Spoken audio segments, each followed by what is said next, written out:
Hi, everybody. Thanks for tuning into our video on academic integrity at Wake Tech. My name's Megan, and today I want to talk to you about what academic integrity means at Wake Tech and how you can be an honorable student. So first, please take a moment to pause this video and take this refresher to see where you stand on the concepts in this presentation. And then will be another quiz at the end to see how your knowledge has improved over the course of the video. So take a moment and pause the video to take this refresher quiz. All right, thank you. So now I'm going to talk to you a little bit about the academic integrity policy at Wake Tech. So this is a policy that is in the Wake Tech Student Code of Conduct, and it outlines the requirements for students who attend Wake Tech. Because the innate nature of being here in college means that you're coming here to learn. So we need students to make sure that they're maintaining personal integrity in their academic work and their behavior. Effective education depends on an atmosphere that's conducive to learning. So honesty, trust, fairness, respect, individual responsibility, all those things are required of college level students. So creating that atmosphere is the responsibility of both students and instructors.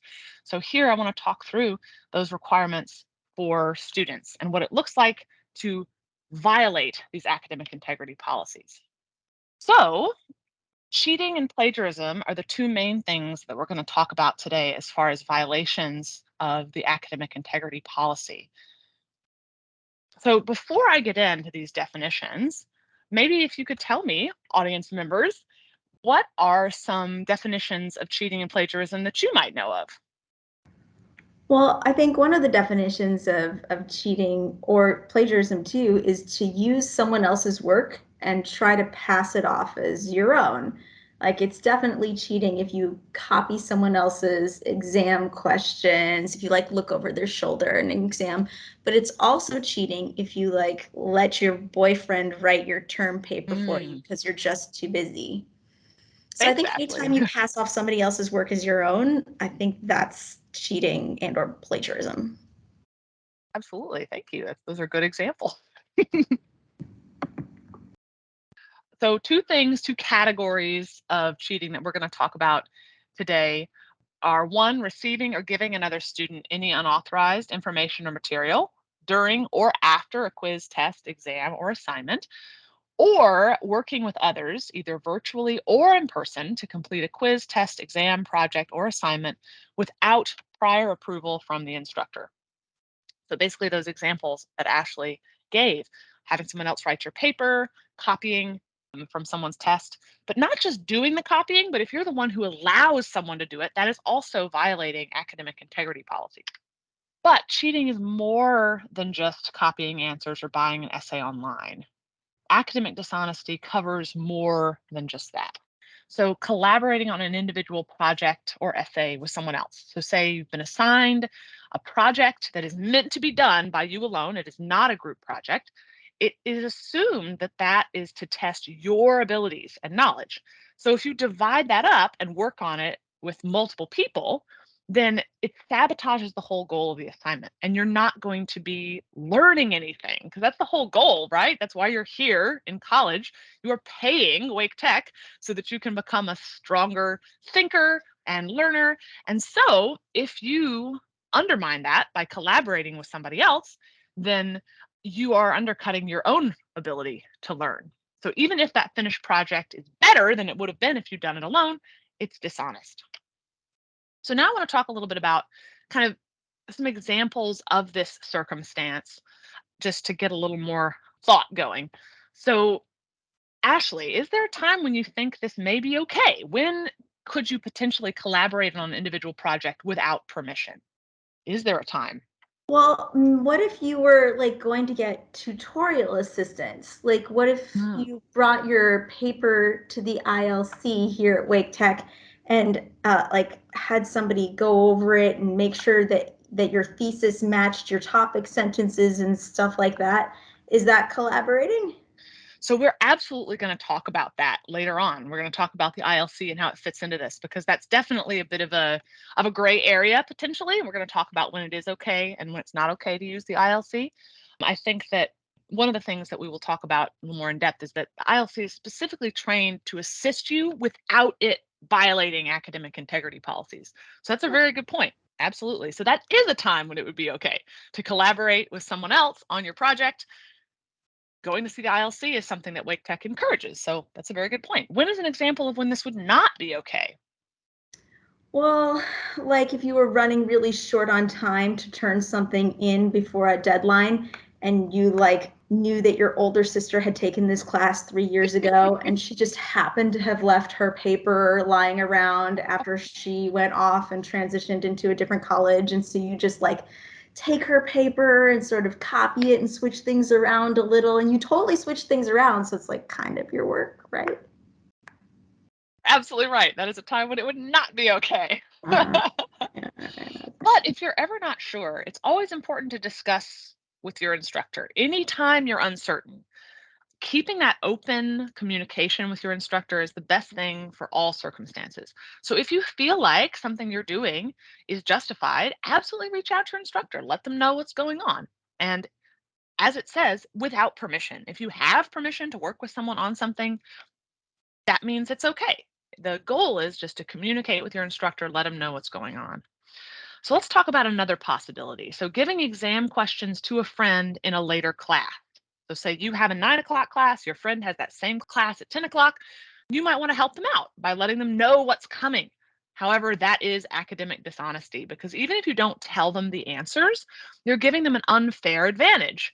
Everyone in that 10 o'clock class isn't getting that. So that person is therefore more capable of completing that test accurately than someone who didn't get that.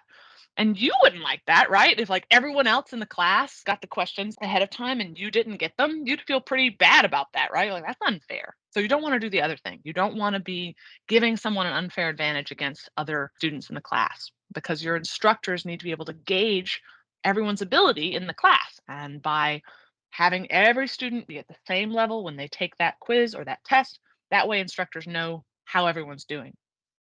So same question, but there a time when it might be okay to give the exam questions to a friend who is taking the exam in a later class? Is there a time when that would be okay? Any ideas? Well, I guess maybe if it was the kind of open book test where the instructor revealed those exam questions to all of us anyway, and Yeah, like yeah. if my friend had just forgotten to check online ahead of time, but I knew what they were, but so did everybody else if they'd taken the time to look, that might be okay. Yeah, that's a great point actually. If it's open book, if the instructor already gave them out for everybody, but that person, their internet connection went out and they weren't able to check Blackboard, that's Yeah. absolutely a good time. Yeah, that's great. Thank you. Good idea. When is an example of when it would not be okay? When like as you're writing your test in class you like write on a separate sheet of paper all of the questions, and then as you're like leaving class you pass it to your best friend so that she has 2 hours to study just those questions because you know she just was not studying last night like she should have been, but you want her to pass because you care about her. Yeah. And that's absolutely right. Not okay. And one, you're not actually helping your friend, because sure, she might pass that test, but then what about the final exam? And you aren't there to help her out. She's going to fail it anyway. So, if even if you feel like you're helping, one, you're undermining that student's ability to learn. And two, again, they're paying to be here. They're paying to take this class. And if you're doing the work for them, then they're not getting what they are here for. Good point. Good point. All right, let's look at another one. Now, as a writing tutor, this is something that I have talked with students about before. Having a family member write part of your essay or the whole essay. It's okay to have a family member point out something, like having someone read over your essay, help you check for typos or clarity, offering them to be a reader who can help you to better express yourself. And again, this is something the ILC can help with also. And again, we will talk about that in a moment. But this doesn't change the voice of the paper. This is still you writing the paper. An essay is meant to measure your individual understanding and your skill. And when you outsource that writing to another person or an AI, which is basically the same thing, you're having someone else generate those ideas, those sentences for you. It's the same thing as if you cheated on a test because you aren't using your ideas, you're using the ideas of a friend, family member, computer, and that's just not ethical because you're not going to do any of the learning.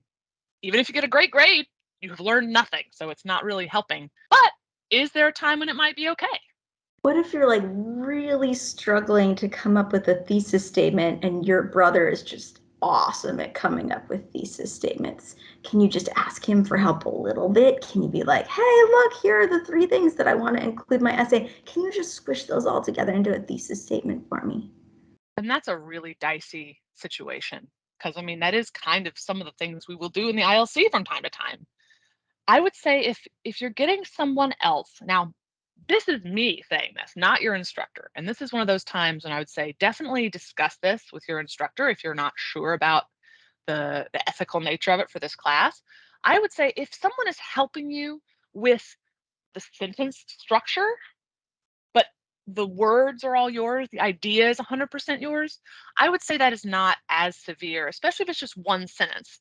Now, if they're doing this for the entire essay, that you write it down in just kind of an outline format and then that person writes out every sentence for you, then it's a problem. If they're helping you with the structure of one or two sentences, that's probably okay. That's a good point. So when is an example of this when this would not be okay? When I went to Cabo instead of doing my final term paper for my sociology exam. And I had my dad, who's got his doctorate in sociology, just write it for me so that I could just turn it in. Yes, obviously not okay. And I think it's important to look at some of the obviously that one. And I think most people would be able to say, yeah, obviously that's not okay. But what if you're not a native English speaker and your aunt is, and she can just write it for you and you don't have to worry about trying to figure out the way to express yourself in English because it's a challenge. That is a little less obvious. And that's a time when you might want to reach out to your instructor and say, hey, I struggle composing sentences in English. I can write this paper in Mandarin or Spanish. What do you recommend I do? And that's a time when you could reach out to your instructor about it. Are they okay with you getting extra help from family members to help you express yourself in English? It can be a very challenging thing to compose an essay in a language that isn't your own, or especially if you're struggling with writing, even if you are a native English speaker. But again, that's what the ILC is here for. You don't necessarily have to rely on family members. And if you do feel that you need that help, reach out to your instructor, talk with them, be open about what you're doing. So here we go. The ILC comes up for the first time. However, we cannot help you with tests and quizzes or final exams. We are a great resource, but we will not help you with those things. And that's because, again, that test is kind of that final thing to test your ability. You can come to us with assignments, you can come to us to help you study for a test, but we cannot sit there with you while you complete a test because, again, that's not giving an accurate representation of your abilities as a student. But is there a time when it might be okay to come to the ILC for help with a test or quiz? Well, what if my teacher specifically says, don't turn in this final paper unless someone has seen it at the ILC and checked it for comma errors because I'm sick of all your comma errors. Don't come in here with any comma errors. Visit the ILC before you turn in this final. Absolutely. If you've been told by your instructor, go to the ILC for this, whatever it might be, that's always okay. And it comes down to that idea about with all of this, are you doing it with or without permission? And if you're doing it with permission, then that's okay. Now, you cannot assume that that same permission extends to all your classes. Like, oh, well, my teacher told me to come get help with my nursing final. That means I can get help with my sociology final too, right? So don't assume that it's going to be the same. I was just thinking of another thing like we can't help with final exams in the writing ILC, but we can help you understand the instructions. We've made a special agreement with instructors. We've talked with them about it. We can help understand instructions. We cannot help with the writing part. So that is a time when it would be okay also to help get clarification on what it is you're supposed to write. When is a time when it might not be okay to come to the ILC? Well, what if it's one of those online multiple choice tests and it says right up at the top that I can take it as many times as I want to within a certain time period? Can I come get the ILC's help then? Because technically, if I was at home, I could just be Googling that stuff in between. Mhm. Surely the ILC could help with that. Oh, and that's a tricky one because it's kind of almost along the lines of that this instructor has said it's open book. They've given you the answers ahead of time, and so you can share them with classmates. But I feel like it's different. Like it's still not you doing it. And also, it's against the ILC's policies.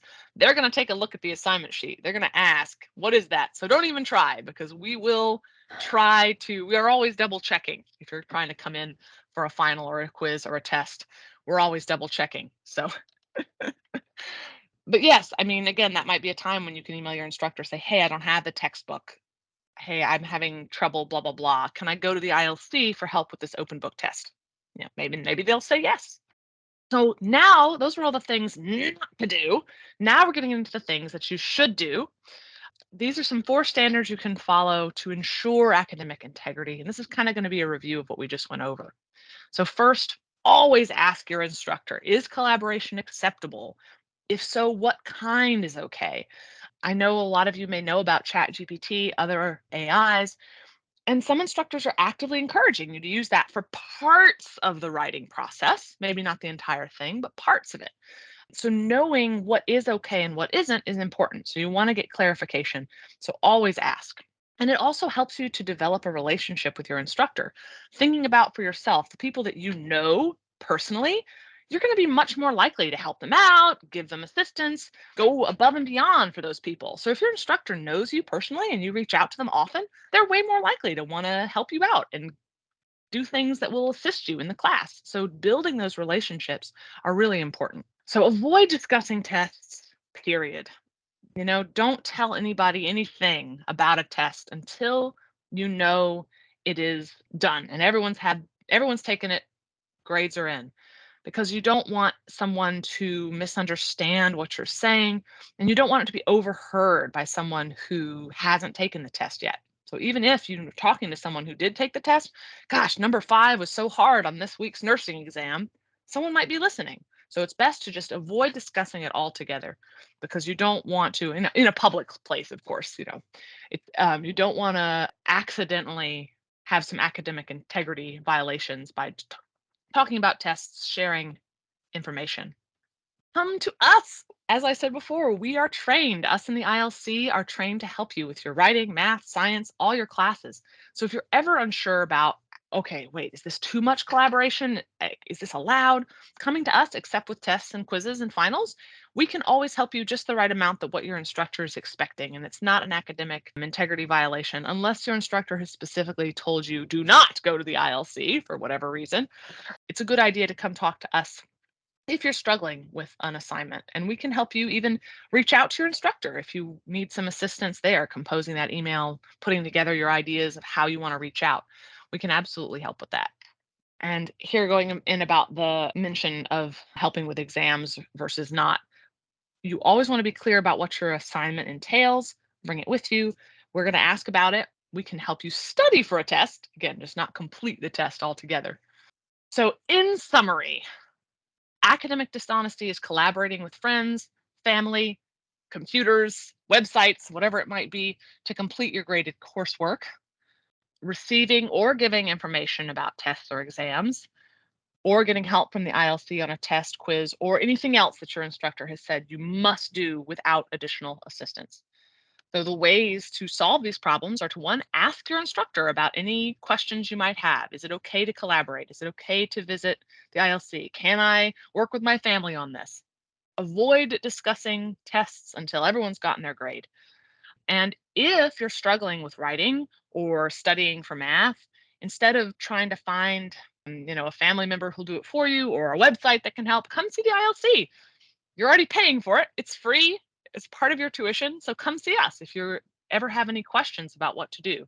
So before we take that little quiz again to see where you are now in your learning after having taken or viewed this video, any questions? Any thoughts?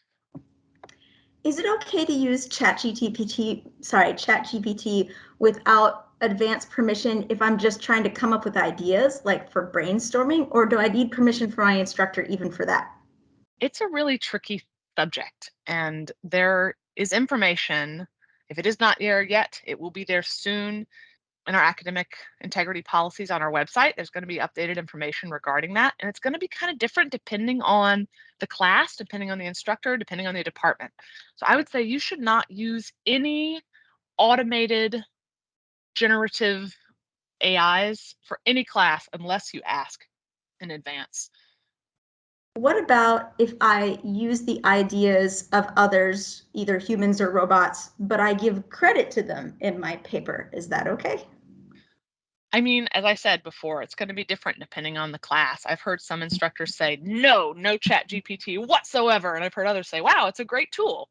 So I think that's definitely one of those what you should really ask your instructor because there's still so much gray area. It's best to just be straightforward and open and let your instructor know what you're thinking. Because if you wait and just cite it at the end of your paper and your instructor is like, I don't like AIs, then you may get that 0 on your paper, even though everything else was good.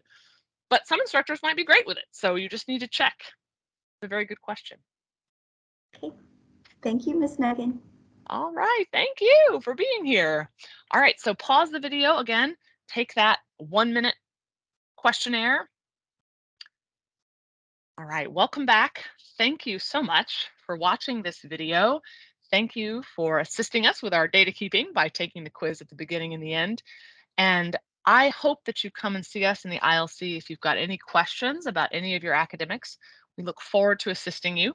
And remember, if you are ever unclear about any aspects of academic integrity, always ask your instructor. That's what they're there for. Have a great day. Hope to see you again sometime.